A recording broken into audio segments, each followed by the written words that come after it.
So the Gospel of Matthew and the second chapter. And it's been a couple of weeks since we've been there. 2 weeks ago was mission conference, and then last week I was preaching in North Carolina. So we're going to pick it right back up where we were about 3 weeks ago. Matthew chapter 2, and look if you would in verse number 13. The wise men have come to visit the Lord Jesus, the Christ child, in his house in Bethlehem. And in verse number 13, when they, that is the wise men, were departed, behold, the angel of the Lord appeareth to Joseph in a dream, saying, Arise, and take the young child and his mother, and flee into Egypt, and be thou there until I bring thee word. For Herod will seek the young child to destroy him. When he arose, he took the young child and his mother by night, and departed into Egypt, and was there until the death of Herod, that it might be fulfilled, which was spoken of the Lord by the prophet, saying, Out of Egypt have I called my son.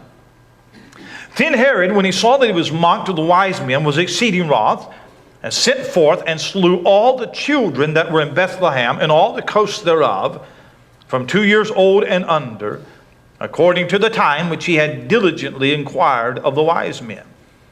Then was fulfilled that which was spoken by Jeremy the prophet, saying, that's Jeremiah, In Ramah was there a voice heard, lamentation and weeping and great mourning, Rachel weeping for her children, and would not be comforted, because they are not.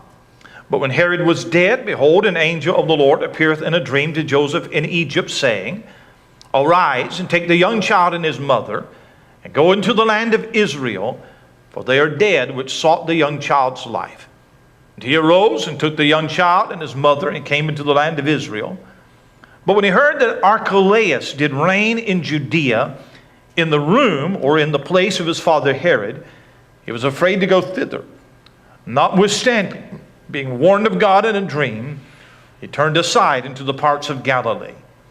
And he came and dwelt in a city called Nazareth, that it might be fulfilled which was spoken by the prophets, he should be called a Nazarene.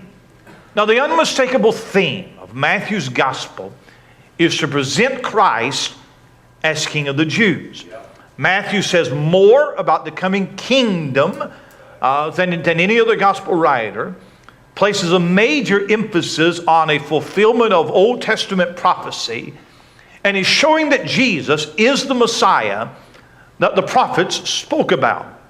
And since Matthew has a very particular theme, he's very deliberate in the material that he uses for his gospel. He selects material that supports his theme. And I keep saying this because if you miss the theme, this King of the Jews theme, you miss the Gospel of Matthew entirely. That is why when we started back in chapter 1, he begins with that long genealogy. And we talked about how that traces his royal lineage, showing that Christ is the son of David. He's the son of Abraham. Gives the royal lineage of Jesus, giving him his legal right to the throne, how different that genealogy is from Luke's genealogy. And he proves that Jesus is legally qualified to be the King of Jews. In fact, Jesus is the only Jew alive that is able to prove that he has a right to the throne. Then you get to chapter 1 and verse 18, and Matthew makes a solid case for the virgin birth. And we know that his virgin birth is important in the plan of salvation. We understand that. But in the genealogy, there was a man named Jeconiah. And Jeconiah was cursed. Way back in the book of Jeremiah, he's cursed. And the curse was that none of his sons would ever sit on the throne. So you have a problem in this genealogy. But then Jesus is born of a virgin, bypassing the curse of Jeconiah. And so the virgin birth really is just another proof of his qualifications. Then we come to chapter 2. In chapter 2, we have wise men that come to Jerusalem. And in verse number 2, they're seeking he that is born King of the Jews. If you remember, we talked about three initial responses to the king. There is the world, represented by Herod, that hated him. There are the leaders of Israel that were indifferent and unbelieving.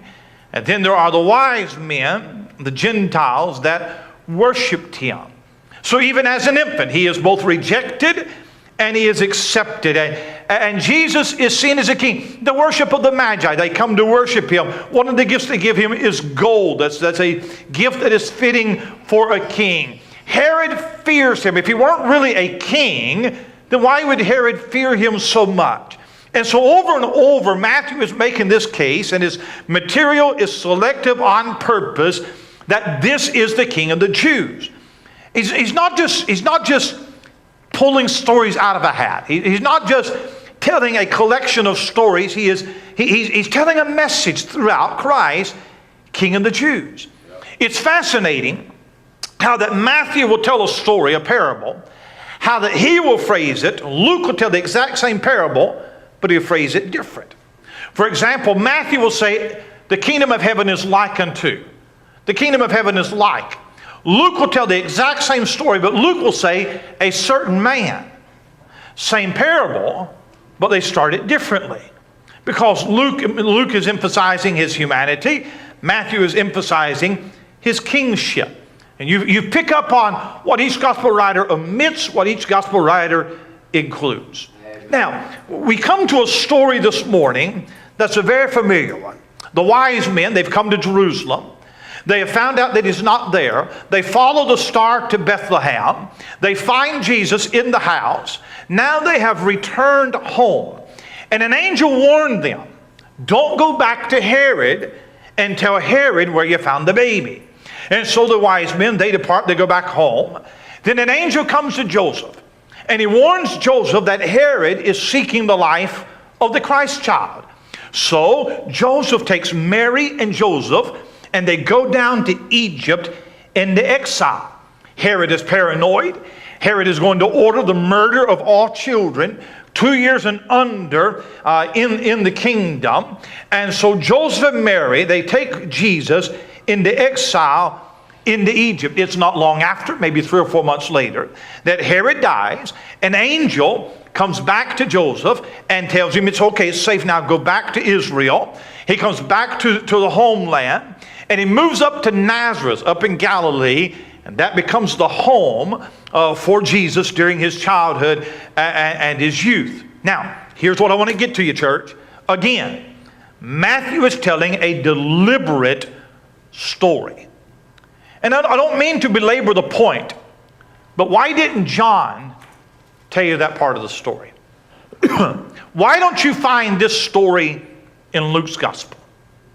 Why is this story found in Matthew's gospel and Matthew only? I believe that this story says something to a Jewish nation, especially a Jewish nation that had rejected their Messiah.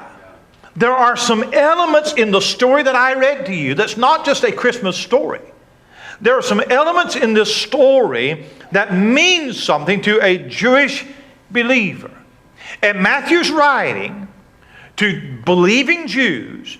He's explaining all of the reasons that Jesus was the Messiah, and they can look back now on the life of Christ and see some things they had not seen before. And that's what Matthew is doing in this story, and it's exciting. Now listen. One of the greatest ways to prove the inspiration of the Bible and to prove that Jesus Christ is the Messiah is through fulfillment of prophecy. Right. Those Jews knew that their Messiah had to come in fulfillment of Old Testament prophecy. Is that right? Say amen. Sure. All right, help me out just a little bit. And Matthew shows over and over in the life of Christ how Christ fulfills all of those prophecies. It's been estimated that there's over 330 messianic prophecies in the Old Testament. And Jesus is the fulfillment of every one of them. I believe that the greatest proof of the inspiration of the Bible is the fulfillment of prophecy. Now let me illustrate it like this. Suppose, I haven't looked at the weather report for tomorrow, but suppose I stand up and I say that it is going to rain tomorrow. Well, I've got a 50-50 chance of being right. It might, and it might not, right? Pretty simple statistics. Now, if I say that it's going to rain tomorrow for 2 hours, well, now I have just added a condition, an element to the prediction, and it lowers my chances of being right. Are you with me? If I say that it's going to rain tomorrow for 2 hours after 12 o'clock, for every condition that I add to my prediction, I lower my statistical probability of that prediction coming true. What is the likelihood of us predicting the exact city that a world leader in 100 years is going to be born in? Huh? Well, you know Micah did that 700 years before Christ came. What is our possibility of predicting the manner of death that a world leader is going to die in 100 years? You know, David did that 1,000 years before Christ. Huh? And what do you think it would be for us to say add 50 specific details to this world leader that is going to come, and half of them be something that somebody is going to do to that person? How do you arrange to just be born in a particular family? How do you just arrange to be born in a particular city? How do you just arrange to be betrayed and crucified? How do you just arrange to escape from a grave? How do you do that? Well, there are hundreds of messianic prophecies, and all of them are fulfilled in the person of Jesus Christ. It's a science professor years ago that took the major messianic prophecies of the Old Testament and tried to determine the statistical probability that they could all be fulfilled in one person. And they concluded that it was 19 to the power of 17. That's a 19 with 17 zeros. Whatever that number is, that's the probability that one person will fulfill all of those prophecies. They said that if you took a silver dollar, and marked it with an X on the back, that 19 to the power of 17, if you had that many silver dollars, that it would be enough silver dollars to cover the entire state of Texas 2 feet deep. So what's the likelihood of taking a blind man, blindfolding him, setting him in the center of Texas? In the center of Texas, he can go any direction and any distance. He has one try to find that one silver dollar that is marked with an X. He's got the same probability as there was of one person fulfilling all of those prophecies in the Old Testament. Suppose that I tell you that I need you to go, Brother Jimmy, I need you to go to the airport tomorrow, and I need you to pick up a preacher that's flying in, coming to our church, and Brother Jimmy has never met this man. And I don't have a picture to show you what he looks like. So I called him to find out, and here's all you have to know. He's 6'5", flaming red hair. He'll be wearing purple pants, a pink shirt, and he's going to be carrying an umbrella. You think you'd find him? I think so. Well, the Old Testament says he's going to be born in Bethlehem. The Old Testament says all of these details about him. Well, you would think that they'd have recognized him when he came.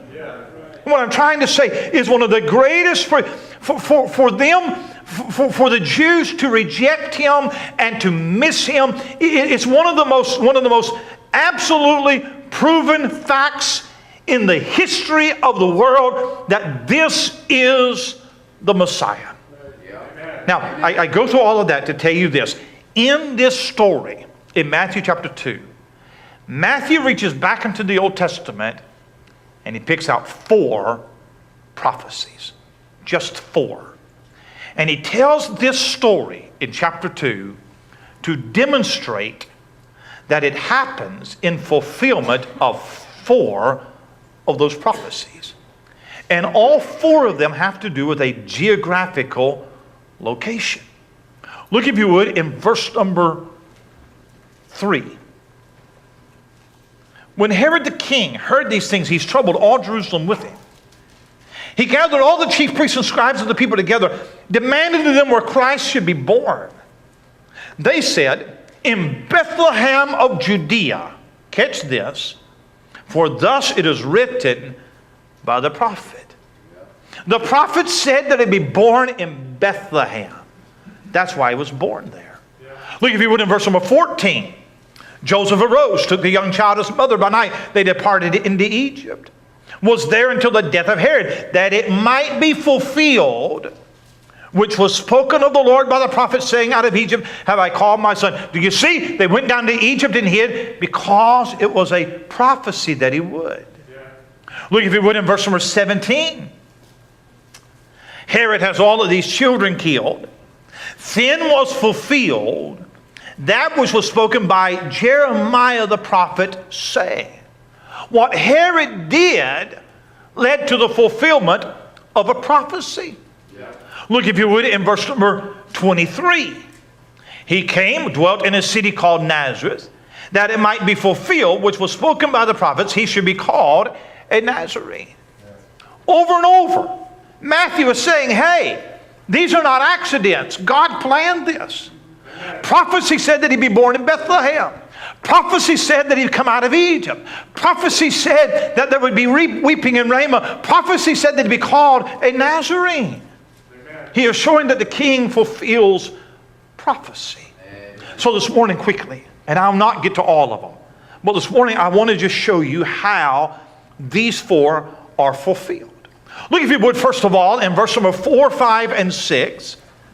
When he gathered all the chief priests and scribes of the people together, he demanded of them where Christ should be born. They said, in Bethlehem of Judea, for thus it is written by the prophet, and thou, Bethlehem, in the land of Judah, art not the least among the princes of Judah, for out of thee shall come a governor that shall rule my people Israel. So his birth at Bethlehem is in fulfillment of prophecy. Herod had heard that the wise men are in town. They're seeking the Christ child. The concept of a king would not be foreign to Herod because he was half Jew. He knew that the Jews were expecting or anticipating a Messiah. So the idea that a child had been born that would be king is it's a legitimate threat to Herod. And if Herod would have his wife and his sons put to death, he'd have no qualms about putting a rival king to death, even if that rival king was an infant. So Herod calls for the chief priests and scribes, and they inquire as to where this king is to be born. I have to find this baby, and I'm going to kill him. He doesn't tell them that, but that's his motive. And so the chief priests and the scribes, they know the Old Testament. So they say, well, the Messiah has to be born in Bethlehem. According to our scriptures, he has to be born in Bethlehem. And they quote, in verse number 6, they quote an Old Testament prophet. The prophet that they quote is the prophet Micah. Micah. Now, how much do you know about Micah's prophecy? And why did Micah make this prophecy? Micah lived 700 years before Christ, right about the time of the Assyrian invasion. And he predicted that. He's a prophet of judgment. He's a prophet of doom. And he directs his prophecy against the false rulers of that day. Hold your finger here. Go to Micah chapter 2. Micah chapter 2. Let me show you something about the book of Micah. Micah chapter number 2. False teachers, false prophets, false rulers. And Micah levels his prophecy against them. Micah chapter 2 and verse number 1. Woe to them that devise iniquity and work evil upon their beds. When the morning is light, they practice it because it is in the power of their hands. And they covet fields and take them by violence, and houses and take them away. So they oppress a man and his house, even a man and his heritage. Therefore, thus saith the Lord, behold, against this family do I devise an evil, from which ye shall not remove your necks, neither shall ye go haughtily, for this time is evil. The rulers of Israel have become dictators. They're taking property from the poor, and they're devising wickedness at night. They get up in the day and they practice what they've been thinking at night, and they abuse their power and they mistreat the poor. They're crooks is what they are. Look if we would in chapter 3. Look in verse number 1. I said, hear I pray you, O heads of Jacob, and ye princes of the house of Israel. Is it not for you to know judgment?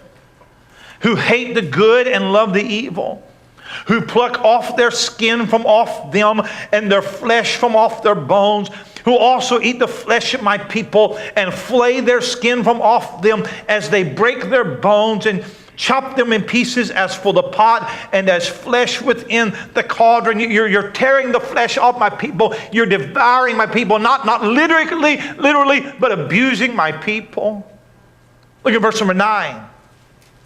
Hear this, I pray you, O ye heads of the house of Jacob and princes of the house of Israel, that abhor judgment and pervert all equity. They build up Zion with blood and Jerusalem with iniquity. The heads thereof judge for reward. They're crooks.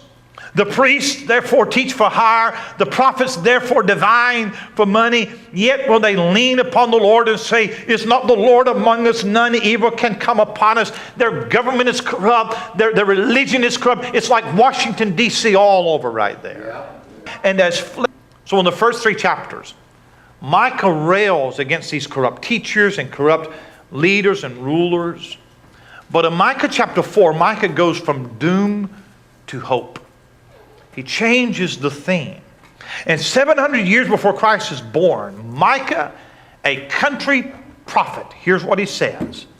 That you're wicked, you're corrupt, but there is coming one who will be Israel's true leader. Amen. One day there is coming who will do judgment and will judge in righteousness. And in the middle of that message you find Micah 5 and verse 2. Look at it. But thou, Bethlehem Ephratah, though thou be little among the thousands of Judah, yet out of thee shall come forth unto me, that is to be ruler in Israel, whose goings forth have been from of old, from everlasting. The everlasting King, who has been from eternity, is going to come from Bethlehem, and he's going to rule in righteousness and judgment, and he's going to set straight everything that you are doing wrong. And so when Herod says, where is he to be born? The chief priests and scribes, they come back to Micah 5 and verse 2 and say he's going to be born in Bethlehem. That's right. Bethlehem. That's why he was born there. In fulfillment of prophecy. Now let me ask you a question. I'm not going to get halfway done this morning. Let me ask you a question. Why was he born in Bethlehem? Now, it's not Christmas. All right? I know it's odd to preach Matthew 2 in October, but it's all right. But why? Why was he born in Bethlehem? So, well, to fulfill prophecy, fine. Why? But why did God, in setting this thing up, say, hey, I want my son to be born in Bethlehem? Why did he pick that city? It's a little village. It's not even a city. Why not Jerusalem? Why not Rome? Why not one of the powers of the world? Why Bethlehem? Huh? Can I show you something this morning? Do you have time? Do you have time? Go to Genesis chapter 35. Genesis chapter 35. I'm going to show you why Bethlehem was the place of his birth. Look at Genesis chapter 35, verse 16. This is the story of the patriarch Jacob. And in verse 16, they journeyed from Bethel. That's Bethlehem. There was but a little way to come to Ephrath. And Rachel, that's his wife, travailed, and she had hard labor. And it came to pass when she was in hard labor That the midwife said unto her, Fear not, thou shalt have this son also. And it came to pass, as her soul was in departing, for she died, she called his name Benoni, but his father called him Benjamin. The first time that you come to Bethlehem in the Bible is a place of heartbreak. A place of heartbreak. The first time that you see this city, there's a funeral there. Jacob is burying his beloved wife, Rachel. She's died in childbirth, and she dies at Bethel. You know, heartbreak and sorrow is our first experience in this place. And I believe that's why Jesus was born there. Because he's a man of sorrow. And he knows what heartbreak and sorrow is all about. He's a man who knows he's acquainted with sorrow. He knows the feeling of rejection. He understands what it is to be betrayed. He sympathizes with hurting hearts. It's a place of heartbreak. And by the way, it's interesting that just before she died, she called his name Benoni.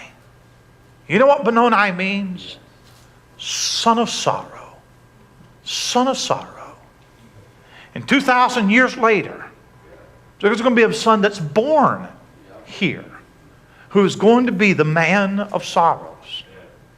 But Jacob changed his name. Jacob, his father called him Benjamin. Do you know what the word Benjamin means? Son of my right hand. And this man of sorrows, who would be crucified on a cross, buried, resurrect the third day, would ascend to the Father, where he would sit at his right hand, making intercession for you.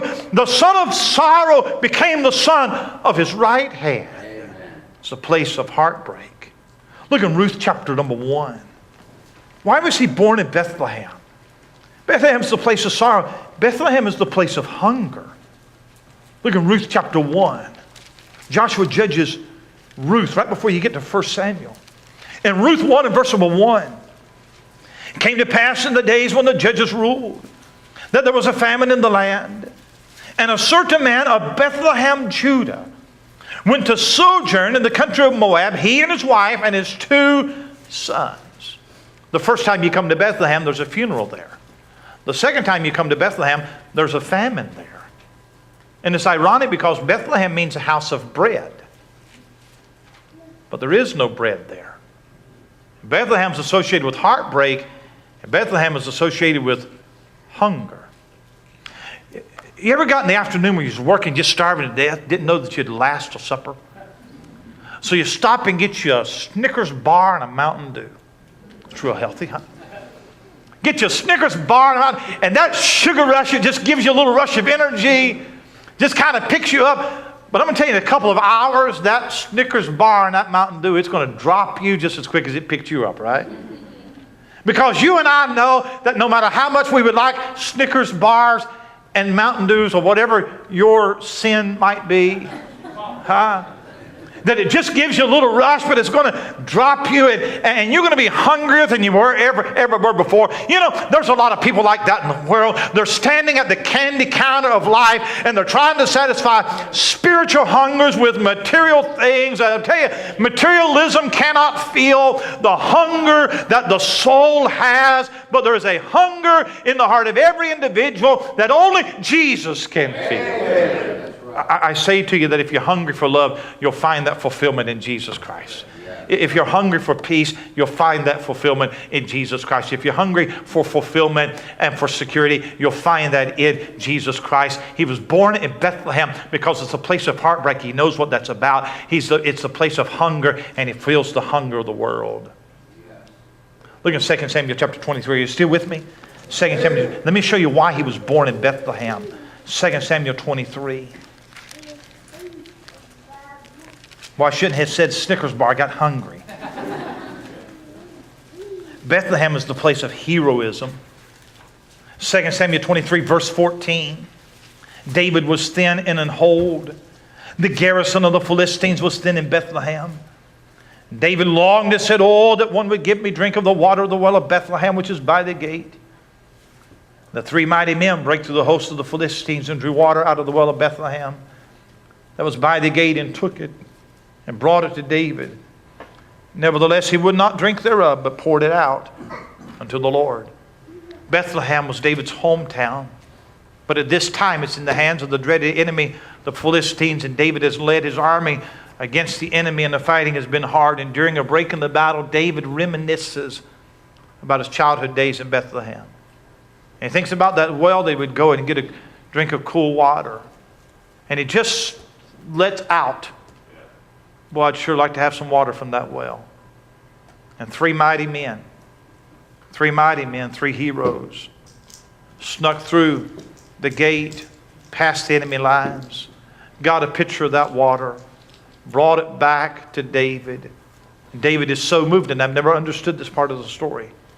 David is so moved that he can't drink, and he pours it out on the ground.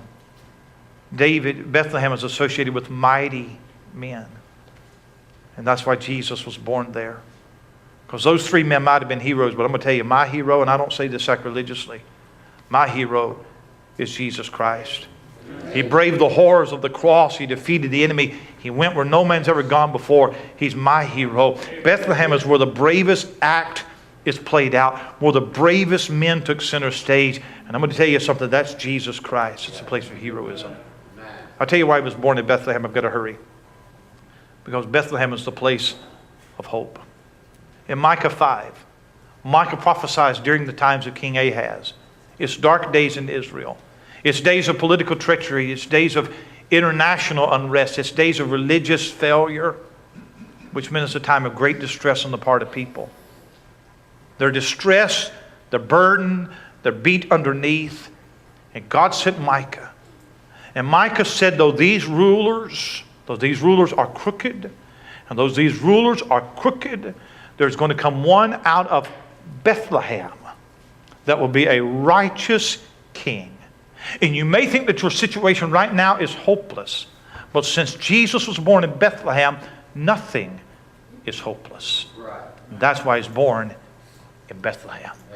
Go back to Matthew chapter 2. Back to Matthew chapter 2. I've got to hurry now. Matthew chapter 2. I'm showing you how that the king fulfills prophecy. And in Matthew chapter 2, the first prophecy that it fulfills is his birth in Bethlehem. Look, if you would, in verse number 13. Here's the second prophecy. Verse number 13. When they were departed, behold, the angel of the Lord appeareth to Joseph in a dream, saying, Arise, take the young child and his mother, flee into Egypt, and be thou there until I bring thee word. For Herod will seek the young child to destroy him.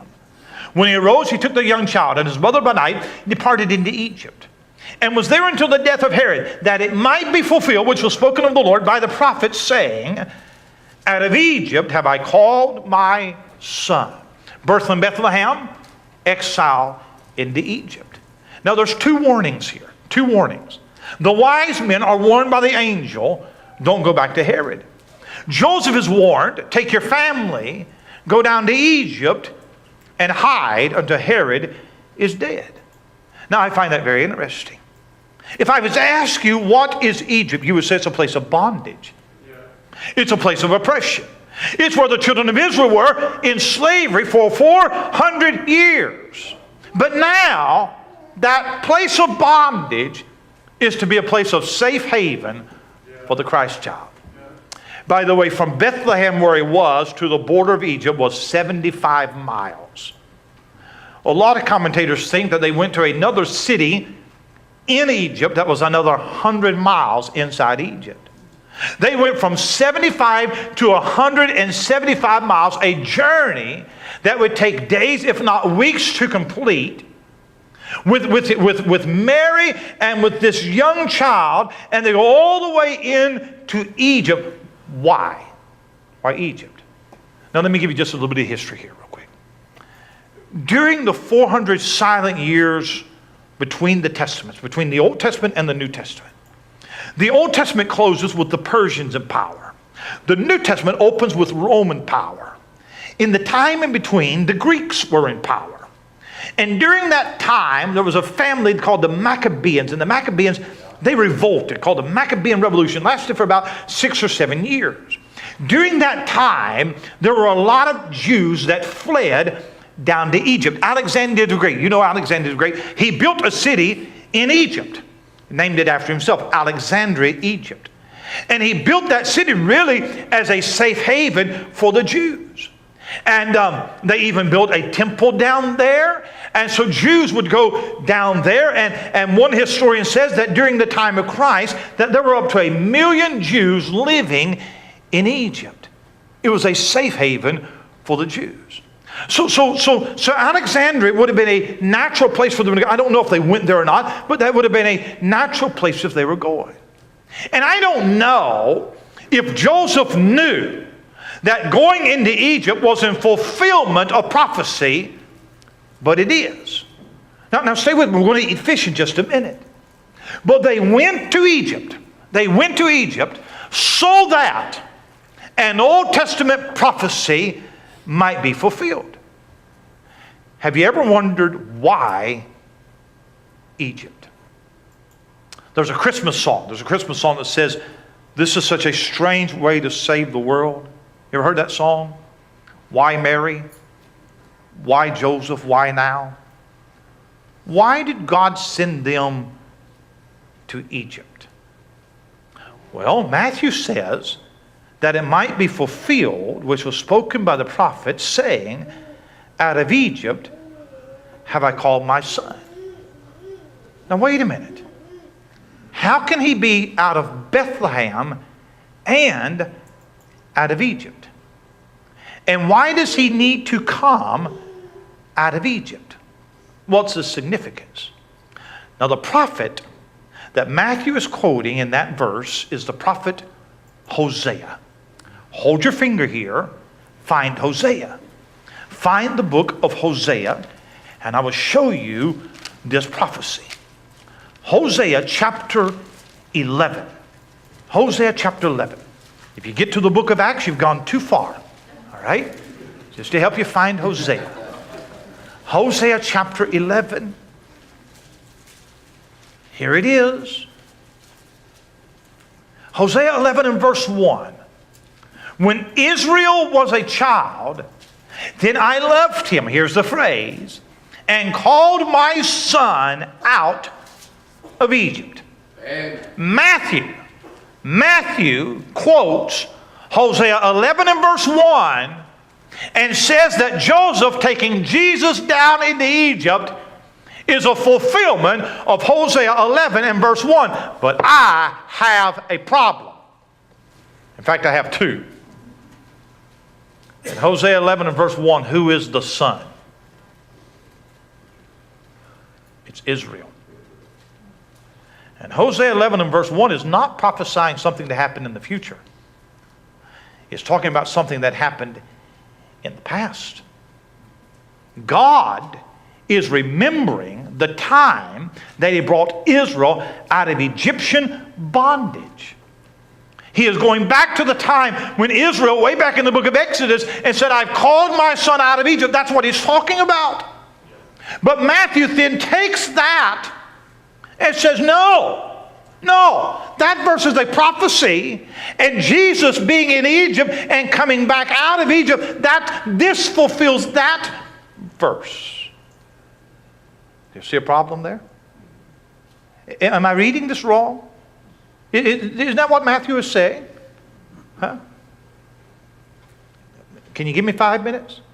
I'm not even going to get the other two passages, all right? But we got to figure this out. I mean, for Matthew to so blatantly misinterpret Scripture, we got to straighten this out, huh? Hosea prophesied to Israel during one of the darkest days in Israel's history. Israel was steeped in idolatry. Hosea calls the nation an adulterous nation. They've committed spiritual adultery. And so what God does is he has Hosea illustrate it with his own marriage. Hosea goes and he marries Gomer, a prostitute. And the Bible calls Gomer the wife of whoredoms. He marries Gomer. He truly loves Gomer. And Gomer, true to her nature, goes out, plays the harlot, is unfaithful in the marriage, She has children by her lovers. Finally finds herself being sold as a slave on an auction block. And all the while, Hosea, his heart breaking, loves her, goes out, finds her, buys her back, redeems her, brings her back home. And so when Hosea preaches to Israel that your whoredoms is breaking the heart of God, Hosea can say, I know what he feels like. I know what it's like to have your heart broken. His marriage mirrored the relationship that God had with Israel. And just as Hosea reached out to Gomer in her whoredom, so God was reaching out to Israel. Just as it hurt the heart of God, it hurt the heart of Hosea. And just as Hosea loved her, so God loved Israel.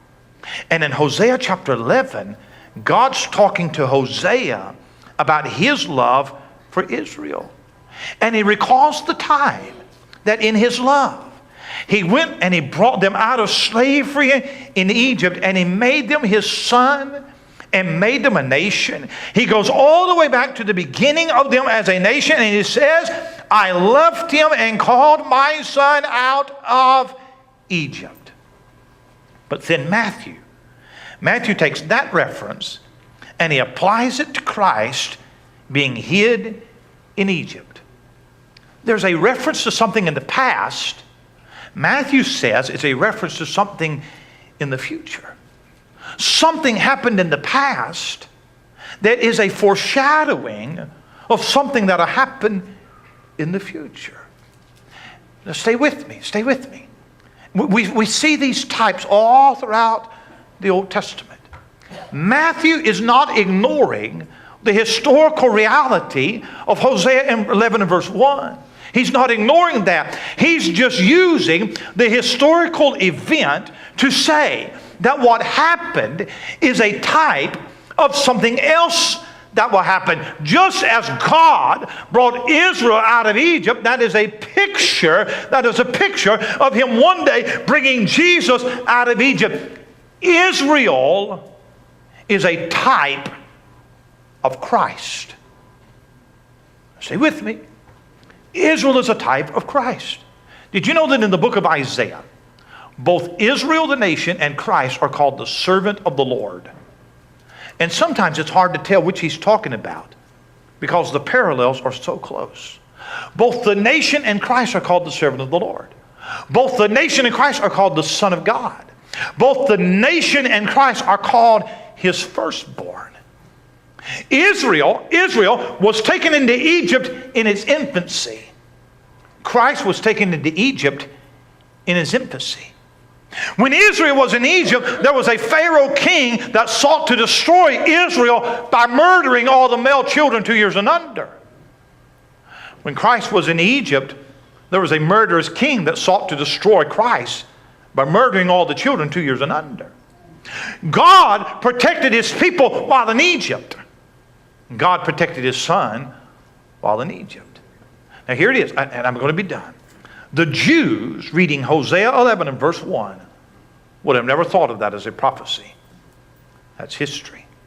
But Matthew, by inspiration of the Holy Spirit, is able to see something they had never seen. And here's what was hidden. What was hidden was that Jesus was not only coming to Israel, but he is going to be everything that Israel failed to be. Israel is a type of Christ. Do you remember the Abrahamic covenant? Genesis chapter 12. In Genesis chapter 12, that Abrahamic covenant, God said, I'm going to bless the nations through Abraham's seed. But none of Abraham's seed was ever righteous enough to be that blessing. In all the seed of Abraham, the nation of Israel, there was sin and there was failure. But there was just one that came.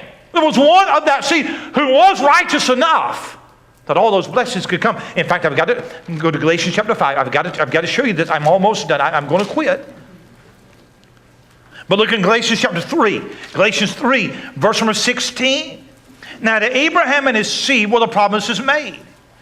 He saith not unto seeds as of many, but as of one. and to thy seed, which is Christ.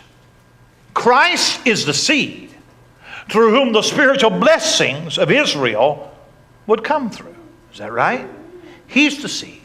Christ is spiritual Israel. He's the obedient servant of Isaiah. He is the righteous son. He is the source of every blessing. He is true Israel. Jesus is often presented as the antitype of Israel. That is the true type of Israel. In Isaiah chapter 5, Israel is likened to a vine that produces rotten fruit. In John chapter 15, Jesus is the true vine, which produces good fruit. Israel wandered in the wilderness for 40 years, tested in the wilderness for 40 years, and they failed. Jesus was tempted for 40 days in the wilderness, and he passed the test, that Israel failed over and over and over. And so in Matthew chapter 2, come back to it, in Matthew chapter 2, he goes down to Egypt, and he comes out of Egypt, and what he does is he retraces the steps of Israel. Matthew is showing that Christ fulfills what Israel, the nation, failed to fulfill.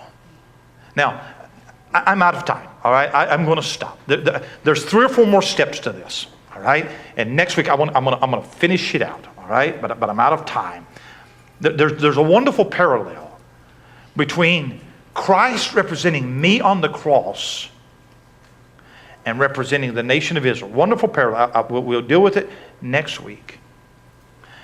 And there's a wonderful truth, too. I'm just the Lord come. There's a wonderful truth about the special place of blessing that Egypt will have during the millennium.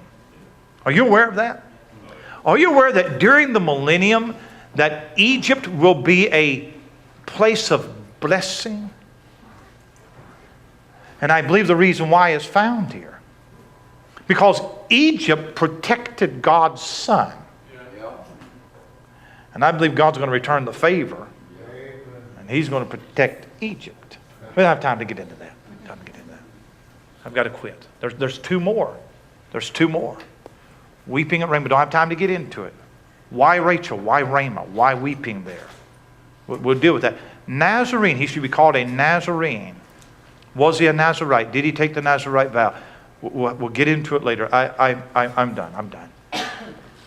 It is hard to say that the Bible is not an inspired book. Amen. These prophecies are the greatest confirmation that the Bible is true. Amen. And they open up so much of the Scripture to you. I marvel at how it's put together. And I marvel that it's the hand of providence behind every detail. Every detail. We were out fishing this week, Jason Kendrick and I, and we fished all day and we fished all night. Friday night I picked him up. Well, Saturday morning I picked him up about 12:30. And we went out to 3 Mile Bridge. We fished and come off the bridge about 2 o'clock in the morning. This would be Saturday morning. Came down to Whataburger and Garden Street and got a hamburger and went out to Bayfront Auditorium, what used to be Bayfront Auditorium. I don't know what it's called now, and fished out there a little bit. You know, I don't go to Pensacola at 2 o'clock in the morning very often.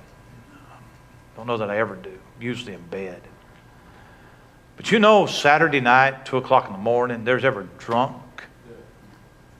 There's so much sin and debauchery that goes on in our city. It's absolutely amazing. Amazing. Weirdos and dirty and debauchery and decadent.